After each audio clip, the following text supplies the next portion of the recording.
একবার মাছেরা আল্লাহ রব্বুল আলমিনের নিকট আরজ করল, হে রব্বুল আলমিন, তোমার নবী দাউদ প্রতি শনিবার সুমধুর কণ্ঠে জাবুর কিতাব থেকে তেলাওয়াত করে। সকল পশু পাখি ও পাক পাখালি তার সেই তেলাওয়াত শোনার জন্য একত্রিত হয়ে যায়। হে আল্লাহ, আমরাও চাই নবী দাউদ আলাইহিস সালামের কণ্ঠ থেকে জাবুর কিতাবের সুমধুর তেলাওয়াত শ্রবণ করতে। তাই আপনি যদি শনিবারের দিনটি আমাদের জন্য নিরাপত্তা প্রদান করতেন, তাহলে আমরাও আপনার নবীর তেলাওয়াত মন ভরে শ্রবণ করতে পারতাম। হে রহমানুর রহিম, বনি ইসরাইলের জেলেরা আমাদেরকে প্রতিনিয়তই শিকার করতে থাকে। যদি শনিবারের দিনটি তারা আমাদেরকে শিকার না করত, তাহলে এই সুযোগে আমরা আপনার নবীর তেলাওয়াত শ্রবণ করে আসতে পারতাম। আল্লাহ রব্বুল আলমিন মৎস্যকুলের এই প্রার্থনা কবুল করে নিলেন। অতঃপর তিনি তার নবী দাউদকে জানিয়ে দিলেন, হে দাউদ, তুমি বনি ইসরাইলীদের মৎস্য শিকারীদের জানিয়ে দাও, আজ থেকে শনিবারের দিন তারা যেন মৎস্য শিকার না করে। এই দিন আমি তাদের জন্য মৎস্য শিকার করা হারাম ঘোষণা করলাম। যে আমার এই নির্দেশ মান্য করবে সে পুরস্কৃত হবে, আর যে আমার এই নির্দেশ অমান্য করবে তাকে কঠিন শাস্তির সম্মুখীন হতে হবে। আল্লাহর নবী হযরত দাউদ আলাইহিস সালাম রব্বুল আলামিনের পক্ষ থেকে এই সংবাদ লাভ করে বনি ইসরাইলীদের মৎস্যজীবীদেরকে ডেকে বললেন, হে বনি ইসরাইলীরা, তোমরা প্রতিনিয়তই মৎস্য শিকার করো, কিন্তু আজ থেকে আল্লাহ রব্বুল আলামিন একটি দিন নির্ধারণ করেছেন যেই দিনে তোমাদের জন্য মৎস্য শিকার করা হারাম, আর সেই দিনটি হলো শনিবার। অদ্য হতে তোমরা শনিবারের দিন কেউ মৎস্য শিকার করতে পারবে না। যে আল্লাহ রব্বুল আলামিনের এই হুকুম মান্য করবে সে পুরস্কৃত হবে, আর কেউ যদি এই হুকুম অমান্য করে তাহলে তাকে কঠিন শাস্তির সম্মুখীন হতে হবে। হযরত দাউদ আলাইহিস সালামের পক্ষ থেকে এই ঘোষণা শোনার পরে বনি ইসরাইলীরা শনিবারের দিন মাছ ধরা বন্ধ করে দিল। এরপর সমুদ্রের সকল মৎস্যকুল নির্বিঘ্নে হযরত দাউদ আলাইহিস সালামের তেলাওয়াত শোনার জন্য শনিবারের দিন সমুদ্রের তীরে এসে জমা হতে লাগলো। বনি ইসরাইলীরা দেখলো এদিন এত মাছ সমুদ্রের তীরে এসে জমা হয়। যদি এই একদিন মৎস্য শিকার করা হয়, তাহলে বাকি 7 দিন মৎস্য শিকার না করলেও বসে বসে খাওয়া যাবে। এত বিপুল পরিমাণ মাছ দেখে তারা তাদের লোভ সংবরণ করতে পারল না। তাই তারা তাদের পরবর্তী করণীয় সম্পর্কে একটি পরামর্শ সভার আয়োজন করলো। সেই পরামর্শ সভার আলোচ্য বিষয় ছিল, শনিবারের দিন মৎস্য শিকার করা থেকে বিরত থাকা হবে নাকি আল্লাহ তাআলার হুকুম লঙ্ঘন করে মৎস্য শিকার করা হবে। সেই পরামর্শ সভায় কেউ কেউ বলল, মাছ ধরার সাথে শরীয়তের সম্পর্ক কি? এ ধরনের আদেশ কোনো নবীর জামানায় দেখা যায় না। এটা একটা খামখেয়ালি হুকুম মাত্র, এর কোনো যুক্তিসঙ্গত দিক নেই। অতএব এই হুকুম মানতে আমরা রাজি নই। আমরা যে কোনো উপায়েই হোক অবশ্যই শনিবারের দিন মাছ ধরব। নবী যদি এই হুকুমের কোনো কল্যাণকর দিক আমাদেরকে দেখাতে পারেন, তবে আমরা অবশ্যই তার কথা মেনে নেব। আর যদি তিনি তা না দেখিয়ে গায়ের জোরে একটি ক্ষতিকর অযৌক্তিক আদেশ মানতে আমাদেরকে বাধ্য করেন, তবে সেটা হবে একটি জুলুম। এ ধরনের জুলুম করা একজন নবীর পক্ষে সমীচীন নয়। অপর একদল লোক তাদেরকে বাধা দিয়ে বলল, তোমরা কি শুনোনি নবী বলেছেন এটা আল্লাহ রাব্বুল আলামিনের হুকুম? তিনি তোমাদেরকে আরো সতর্ক করেছেন যে এই হুকুম মান্য করবে সে আল্লাহ রাব্বুল আলামিনের পক্ষ থেকে পুরস্কৃত হবে, আর যে অমান্য করবে তাকে কঠিন শাস্তির সম্মুখীন হতে হবে। আল্লাহ রাব্বুল আলামিন কেন আমাদেরকে এই হুকুম করেছেন তার কাছ থেকে কৈফিয়ত চাওয়ার অধিকার আমাদের নেই। আমরা তার বান্দা, তার হুকুম পালন করাই কেবলমাত্র আমাদের দায়িত্ব। তাদের মধ্যে তৃতীয় আরেকটি দল ছিল, তারা কোনো পক্ষ অবলম্বন করেনি। না তারা মৎস্য শিকারে আগ্রহী জেলেদেরকে নিষেধ করেছে, আর না তারা তাদের সঙ্গ দেওয়ার জন্য আগ্রহ প্রকাশ করেছে। বনি ইসরাইলীদের যে দলটি মৎস্য শিকারে আগ্রহী ছিল, পরামর্শ সভা শেষ হওয়ার পরে তারা আল্লাহর নবী হযরত দাউদ আলাইহিস সালামের কাছে গিয়ে বলল, হে আল্লাহর নবী, আপনি আমাদেরকে শনিবারের দিন মৎস্য শিকার করতে নিষেধ করেছেন, কিন্তু কোন যুক্তির বলে আপনি আমাদেরকে মাছ শিকার করতে দিচ্ছেন না? এটা তো একটা সম্পূর্ণ অযৌক্তিক ও ক্ষতিকর আদেশ।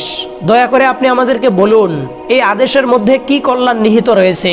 যদি আপনি আমাদেরকে এই আদেশ মানার কল্যাণকর দিক দেখাতে পারেন, তাহলে আমরা মৎস্য শিকার থেকে বিরত থাকব, অন্যথায় আমরা যে কোনো উপায়ে শনিবারের দিন মৎস্য শিকার করব। আল্লাহর নবী হযরত দাউদ আলাইহিস সালাম তাদেরকে জবাব দিলেন, আল্লাহ তাআলা তোমাদের লোভ সংবরণের পরীক্ষার জন্য এই আদেশ দিয়েছেন এবং মাছদের দোয়া কবুল করে সপ্তাহে একদিন নিরাপদ ভ্রমণের সুযোগ দান করেছেন। করেছেন। অতএব তোমাদের মঙ্গলের জন্যই শনিবার দিন মাছ ধরা থেকে বিরত থাকা তোমাদের কর্তব্য বলে আমি মনে করি। বনি ইসরাইলের লোকেরা হযরত দাউদ আলাইহিস সালামের পক্ষ থেকে এই জবাব শুনে নিজেদের বাড়িতে ফিরে আসলো এবং নিজেরা বলাবলি করতে লাগলো, অবশ্যই আমাদেরকে এমন একটি পদ্ধতি আবিষ্কার করতে হবে যাতে আমরা আল্লাহর আদেশও মানতে পারি এবং মৎস্য শিকারও করতে পারি। অতএব কারো কাছে কি এমন কোনো পদ্ধতি জানা আছে? যদি কেউ কোনো পদ্ধতি সম্পর্কে অবগত থাকো তাহলে সে যেন তা উপস্থাপন করে। তখন শয়তান তাদের কাছে এসে পরামর্শ দিল, তোমরা এক কাজ করো, শনিবারের দিন তোমরা সমুদ্র উপকূল থেকে নালার মাধ্যমে খাল খনন করে রাখো। যখন মাছেরা শনিবারের দিন সমুদ্র উপকূলে ভিড় জমাবে তখন তারা সেই নালার মাধ্যমে এসে তোমাদের খালে ঢুকে পড়বে। এরপর তোমরা তাদের পথ আটকে দিবে, ফলে তারা আর সমুদ্রে ফিরে যেতে পারবে না। যখন শনিবারের দিন অতিবাহিত হয়ে যাবে তখন তোমরা তোমাদের সেই খালে আটকা পড়া মাছগুলিকে শিকার করবে। এতে করে তোমরা আল্লাহর আদেশও মানতে পারবে, আবার পর্যাপ্ত পরিমাণ মৎস্যও শিকার করতে পারবে। বনি ইসরাইলীদের কাছে শয়তানের এই কুপরামর্শ খুবই পছন্দ হলো, তাই তারা সে অনুযায়ী কাজ করতে লাগলো। সমুদ্র উপকূলের পাশে তারা খাল খনন করলো, অতঃপর নালার মাধ্যমে সেই খালকে সমুদ্রের সাথে সংযুক্ত করলো। যখন শনিবারের দিন মাছেরা সমুদ্রের তীরে এসে ভিড় জমালো তখন তারা নালার মাধ্যমে বনি ইসরাইলীদের খনন করা সেই খালগুলিতে ঢুকে পড়লো। এরপরে বনি ইসরাইলীরা সেই খালের মুখ আটকে দিল, ফলে মাছেরা আর সমুদ্রে ফিরে যেতে পারলো না। যখন শনিবারের দিন চলে গেল তখন তারা মাছগুলিকে শিকার করলো। বনি ইসরাইলীদের যে শাখাটি মাছ শিকার করতে অনাগ্রহী ছিল তারা তাদেরকে বলল, হে ভাইয়েরা, মাছ শিকার করার জন্য তোমরা নতুন একটি কূটকৌশলের আবিষ্কার করেছ। মনে রেখো, এটিও আল্লাহ তাআলার বিধান লঙ্ঘনের শামিল। তাই আমরা তোমাদেরকে সাবধান ও সতর্ক করছি, তোমরা এই কাজ থেকে ফিরে আসো এবং আল্লাহ ও তার রসুলের হুকুম মান্য করার চেষ্টা করো, নইলে তোমাদের উপর নেমে আসবে কঠিন শাস্তি। আর আল্লাহর শাস্তি যদি একবার তোমাদের উপর নেমে আসে তাহলে তার হাত থেকে তোমাদেরকে রক্ষা করার মতো পৃথিবীতে আর কেউ থাকবে না। তাদের কথা শুনে মাছ শিকারকারী জেলেরা বলল, তোমরা আমাদেরকে নিষেধ না করে এসো, তোমরাও আমাদের সঙ্গে মাছ শিকার করবে। তোমরা কি দেখছো না কিছুদিনের মধ্যেই আমরা কত ধনী ব্যক্তিতে পরিণত হয়েছি? আমরা তো মনে করি তোমরা সব চাইতে নির্বোধ। নবী কি বলেছে না বলেছে তার একটি অযৌক্তিক নির্দেশকে পালন করতে গিয়ে তোমরা খামাখায় নিজেদেরকে সম্পদ থেকে বঞ্চিত করছো। তোমরাও যদি এতদিন আমাদের সঙ্গে মাছ শিকার করতে তাহলে তোমাদের জীবনের অবস্থাও পরিবর্তিত হয়ে যেত।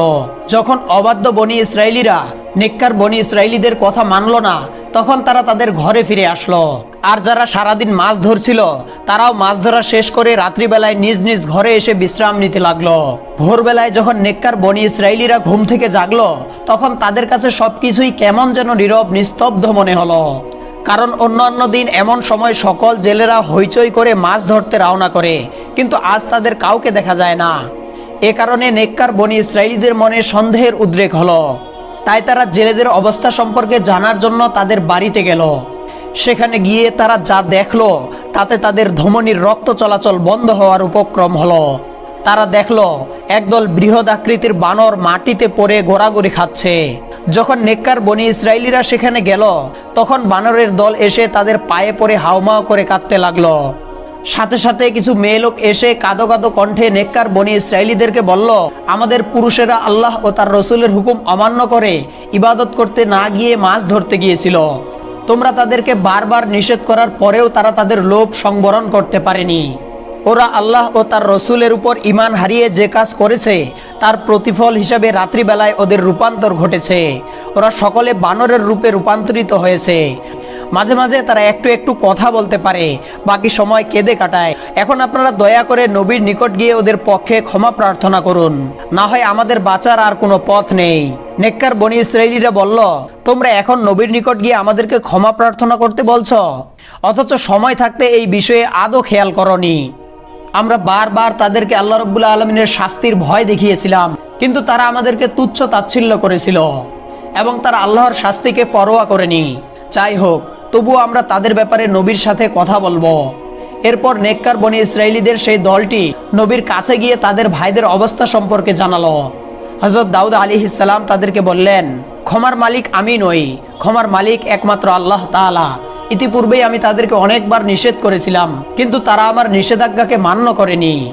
এখন আল্লাহ রাব্বুল আলামিন তাদের ভাগ্যে যেই ফয়সালা লিখে রেখেছেন তাদের জন্য তাই সংঘটিত হবে।